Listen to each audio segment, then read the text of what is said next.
Welcome to Dodgers Daily. I'm Casey Porter. I'm so glad that you decided to tune in. Tonight, we have a very, very, very special guest. Chris Campos, pitcher in the Dodgers organization, joins Dodgers Daily. So, Chris, hey, thank you so much for joining. I followed you at St. Marys quite a bit. I was excited when you became a Dodger, even more excited to get to talk to you finally. Yes, thank you. Thank you for having me. I really appreciate it. Okay, I mentioned you went to St. Marys. Really cool story for you because you grew up in the L.A. area. And so I'm assuming, I don't know this for a fact, I have not asked you this question yet, but you had to have been at least somewhat of a Dodgers fan growing up. So becoming a Dodger, this has to be a really cool experience for you, huh? Oh, yes, definitely. I grew up a huge Dodgers fan. Okay. I'd go all the time with my family and my uncles. And so it was good. You fit in the Dodgers mold perfectly because the Dodgers love multi-sport athletes and they love athletes that are just athletic to begin with. And then they, as you go on, you can kind of hone in your specific craft towards that sport. And you were a two-way star there at St. Marys. You were the shortstop and you also pitched. And so talk about why, first of all, talk about your two-way career and then why you chose just to be a pitcher as a professional. Being a shortstop at St. Marys and being able to pitch too had a lot to do with Coach Moore, giving me the opportunity to do that. And that was something that in my recruitment process I was looking forward to, like going to college. I was looking for someone who was open for me to do both. And, I think now that I'm with the Dodgers, I'm actually still hitting and getting my ground balls. So I'm not completely a PO yet, but yeah. Yeah, so talk about, okay, let's back up a little bit. You went to Modern Day, and this is really cool for me because being a high school coach in Oklahoma, I hear Modern Day all the time. I mean, they're like a legendary high school program there in California. Then you finished in Damien, and I know there's a story behind that. So first of all, I got to hear all about Modern Day, their facilities, the coaching, kind of what that experience is like, and then, why we chose to transfer to Damien, that whole story and your whole high school career. Yeah, Modern Day has top-notch facilities. It's everything you probably heard. They're just all the rumors are true. They have everything you ever need there. I think my freshman year, we had a turf infield with like some dirt and a turf outfield as well.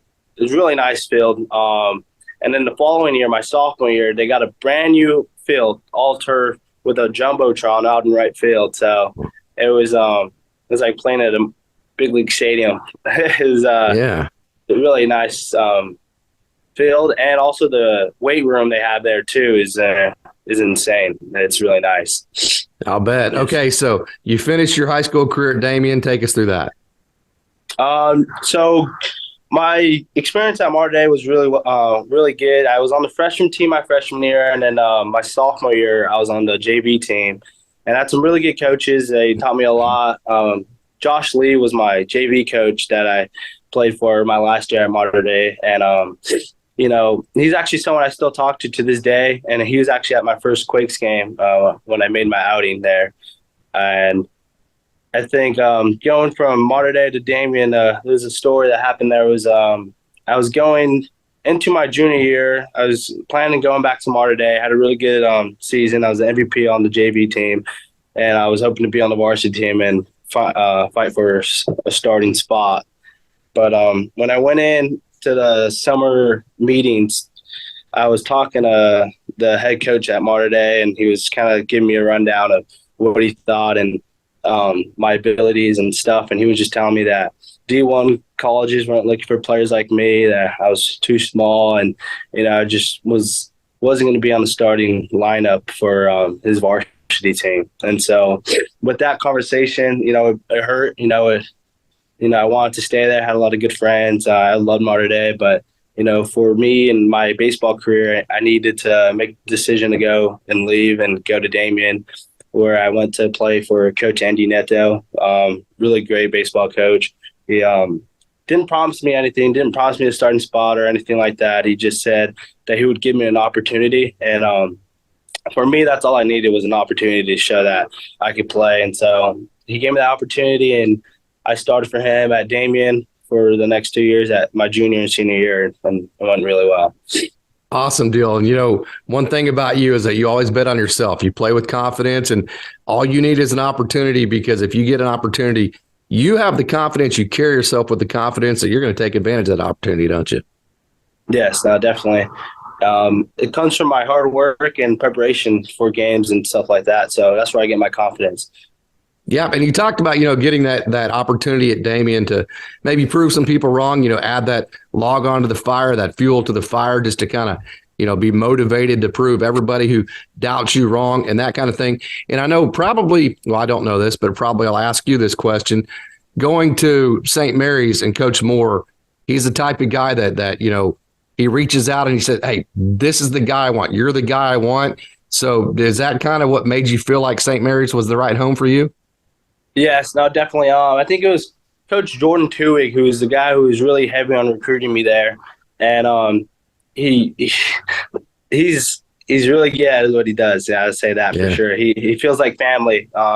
We love Coach Tuig and Coach Moore, and they definitely did a really good job of recruiting me. I really felt wanted, and that was the main reason why I ended up there. I think something Coach Moore said during the recruitment process to Tuig was, I want that family, just because Coach Tuig and Moore got to learn my parents and what the things we've gone through, and and they just are a character, and so they did a really good job of recruiting us and feeling wanted, and so that's why I chose to be a Gale. Okay, cool. So really cool deal. Michael Hobbs, who I think is the biggest steal of the 2021 draft, 10th rounder, all-time saves leader at St. Mary's. That had to be really cool, getting to play shortstop in those big moments with Hobbsy on the bump, huh? Oh, yeah, definitely. When Hobbs took the mound and we were in a close game or the ninth inning, something like that, it really felt like we were going to win that game. He was pretty much nails for us when he was there. And, playing short behind him wasn't too hard either. Might have gotten a ground ball here and there, but for the most part, he was striking people out, sending them down. Whenever you got drafted by the Dodgers, did he reach out to you? Tell us about that conversation a little bit. He did, yeah. He gave me a call the next day, congratulated me, and it was actually really nice to hear from him after something like that, considering he was a Dodger already and had some experience. And so he's like a big brother. He said, if I need anything, just let him know. So yeah, no, it was a really good phone call. You kind of had two cool experiences here. One, you get drafted by the Dodgers, which is awesome. And then you go to the Arizona League and you're in Arizona and you pitch, I think, your first two outings there in Arizona. Then you actually get called to the affiliated Rancho Cucamonga Quakes, which is in the LA area. So that had to be a second cool experience, getting to actually go out there and play for them. So tell us about that. Yeah, no, it was definitely a great experience because I actually played at Quake Stadium when I was at Damien. And I was like, oh, one day, hopefully I'm playing here in a Dodger uniform. And so when I got the call in the morning to pack my stuff up and head out to Rancho, I immediately called my family, let them know. And so they let all my cousins, aunts, tios, and let everyone know that, hey, he'll be in Rancho and he'll be pitching there. So I had a really good crowd and turnout for me out there in Rancho because it's only like a 40-minute drive from where I live. Take us through draft day. What was that like for you? Draft day was amazing. I was at my house. I had just flown in from Bellingham because I was playing with the Bells for that summer league. And I flew in for the draft, and I was there with my family. I had all my sisters there, my mom and my dad. I had my dad to my right. And, we're waiting each round, picks coming. And around like the fifth and sixth round, I started getting a lot of calls. And so I figured I'd be going soon. And it was my agent who called me and told me that the Dodgers wanted me and had offered. And, I said no to the first two offers. And then they came in again, and I was on the phone with him still. And he's like, oh, well, it looks like the Dodgers are going to take you anyway. And they ended up taking me. And the TV was a little delayed, so we got to see it on the TV. I had told him thank you. He had said congratulations. I hung up the phone, and I was there. Everyone was looking at the TV, and we started cheering. Everyone was really happy, and my mom started crying. It was a really awesome experience. Day I'll never forget. Okay, so we mentioned just a little bit that 2022 class when they came in right around about the beginning of August. Boy, that shot of adrenaline they gave that club was amazing. That was an amazing group to watch. You and Taylor and Bubba and, of course, Dalton and all the guys that came in during that time. Talk about that experience and that time, how much fun that was playing with that group of guys. Oh, yeah. No, it was definitely a lot of fun. It was our first experience as pro guys being an affiliate. So definitely a lot of energy going in. And seeing those guys play day in and day out was actually amazing. There's someone you mentioned was Freeland. That Freeland hit a ball about like 500 feet out to right field to the palm trees one time, and I was like, "Yeah, this is a different game out here." So it was, it was exciting for all of us going out to Rancho and being able to play. Let's talk about your stuff. You got the big four seam that you like to ride that thing up in the zone. So talk about your four seam that you took into the off season and the secondaries that you're working on coming into 2023. I definitely got the fastball, changeup, curveball, slider. I've really been honing in on my slider, trying to perfect that. I feel I have a really good feel for the fastball and changeup right now and that curveball. But the pitch I really want to get locked in before the season starts and I hit the affiliates is that slider. I think that's my main focus right now. What is your hit and sit velo right now? Sitting right now, probably like 94. Oh, wow. Yeah, just 93 right there in that range. And I think I hit a 5, but I know overall, like my fastest pitch I've thrown is 97. So I'm trying to get back to that. Well, that's pretty darn good. Just now starting to concentrate on pitching only and hitting 94 or sitting 94, hitting 95, and then having 4 pitches. That's pretty advanced for the amount of experience you have, isn't it? Yeah, I think a lot of credit goes out to the coaches they have out here. They do a really good job of taking me under the wing and teaching me just little things I wouldn't really know and so or think about. So yeah, I think the coaching we have here is really good. Another aspect of it too is when you look around and you see the other arm talent in the organization. You see a guy like a Maddox Bruns and Peter Hubeck and all these just elite arms. That has to make you better too, doesn't it? It's like, man, I gotta up my game here to hang with these guys, right?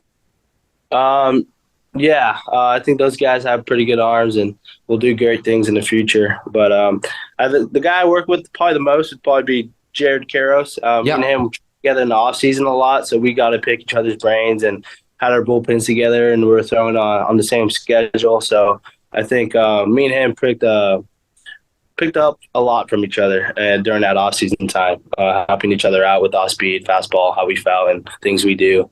So yeah, you mentioned the main focuses for your off-season. Take us through exactly what your routine is. The off-season for me was another memorable thing. I actually trained at Dodger Stadium. Considering I was 20 minutes away, they invited me to go down there and train. So I was going in to Dodger Stadium every morning and training there. And yeah, I think that was another milestone in my life.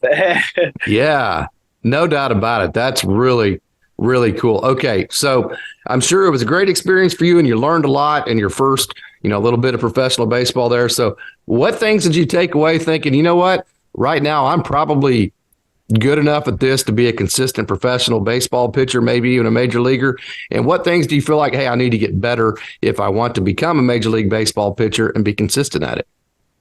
I think it comes with, for me, nutrition and getting stronger and I put on some weight, but I'd like to put on some more just so that I know it's a long season. So I want to make sure I maintain it and maintain my strength so that I am healthy the whole season. It's 160-some games, and so I want to make sure that I'm there opening day to the last day of the season healthy. I think that right there is a big thing for me. Awesome. Light moment here. I ask any player that's ever played for John Shoemaker, have you ever seen him out of uniform? I believe I have. Yeah, I did. I think we were in trucks, and I saw him in the elevator coming up, and he kind of threw me off by surprise because it was the first time I'd seen him without his uniform on. And, he was just coming in, I think, from we were just coming back from Rancho, and we were coming for instructions, and I saw him in the elevator. So, yeah, I have, yes. You're one of the very few, one of the most professional managers that you'll ever. He's perfect for that low A level of baseball and get you introduced, kind of show you what professional baseball is all about, what being a Dodger is all about. So just kind of talk about your coaching staff all in all. Oh yeah, Shu is an amazing guy. I love Shu. I knew of Shu before I became a Dodger, so it was kind of surreal for me when I first met him and shook his hand and I was playing for him. So that was a cool moment itself. And we got like you said, the pitching coaches out there. I asked Tronsky what was his how he felt when he was a major leaguer and like the moment for him and picking his brain and things like that. So I think being able to have a coach who has that experience and can help guide me through that, I think is a big plus, So No doubt. Yeah. No doubt. Okay, so you've had the cool moment of getting drafted by the Dodgers. You had the cool moment of getting sent out to Rancho, getting to play your first affiliated game in California. The next really, really, really, really cool moment is going to be actually standing on Dodger Stadium in a major league game, huh? Someday? Yeah, no, definitely. Yeah. I'm looking forward to that day for sure. No doubt about it. Okay, message for kids. I like to finish these conversations. You're a young man that, playing shortstop and then pitching and then hitting and obviously all that. Very difficult game, baseball is. It knocks you down quite a bit. You have to get back up. So to be successful at this game, you have to have a lot of confidence. You're a guy that has a lot of confidence. You always bet on yourself. How did you get that for those young men and women that are trying to figure all this out and be confident like you? How do you do it?